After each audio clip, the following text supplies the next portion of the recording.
ষড়যন্ত্ৰৰ দাবী পংকজ পাঠকৰ তাৰে পৰিণতিত সংঘটিত হৈছে গোৱালপাৰা কাণ্ড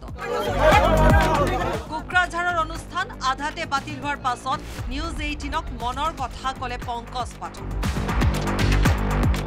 ভৰি ধৰি মাপ খুজি আছো পিছফালৰ পৰা আমাক লাঠি মাৰি আছে পুৰা তাৰপিছত মাপ খোজাৰ পিছত নহয় এনেকৈ মাপ খুজিলে ভৰি দুখন মূৰত দাঙি ল'ব লাগিব হ'ব একো নাই লৈছোঁ মোৰ ল'ৰাকেইটা মোৰ উদ্দেশ্য কি যিকোনো প্ৰকাৰে মই যিহেতু সিহঁতৰ এতিয়া গাৰ্জেন মই যিকোনো প্ৰকাৰে সিহঁতৰ প্ৰাণ বচাই আমি ইয়াৰ পৰা ওলাই যাব লাগে গোৱালপাৰাত আঁঠুলৈ ভৰিত ধৰিব লগা হোৱাৰ আগনিশাই ফেচবুকত হত্যাৰ আশংকা ব্যক্ত কৰিছিল পংকজ পাঠকে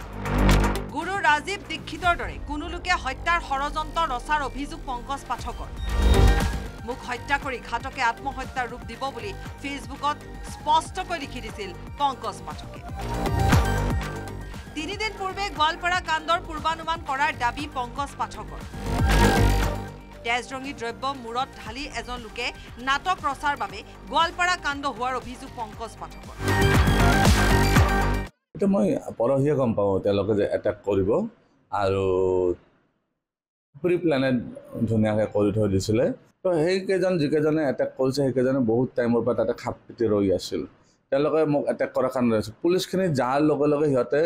এই কৰিব ধৰিলে বটল এটা আনিলে বটলত ক'লেগৈ ইয়াতে 1 বটল ঔষধ ভৰাই দিয়া লোকেল মানুহে তোমালোকে ইয়াতে গাড়ী চাৰি ভাঙি দিম গাড়ী চাৰি জ্বলাই দিম ঠেং হাত ভাঙি খেদিম ইয়াৰ পৰা যাব নোৱাৰা কৰিম ভৰি ধৰি ক্ষমা খুজি কোনোমতে প্ৰাণ লৈ গোৱালপাৰাৰ পৰা অহাৰ 5 দিনাই কোকৰাঝাৰৰ অনুষ্ঠান বাতিল হোৱাত প্ৰাণৰ শংকা বাঢ়িছে এতিয়া Pankaj Pathak bureau report news 18 Assam north east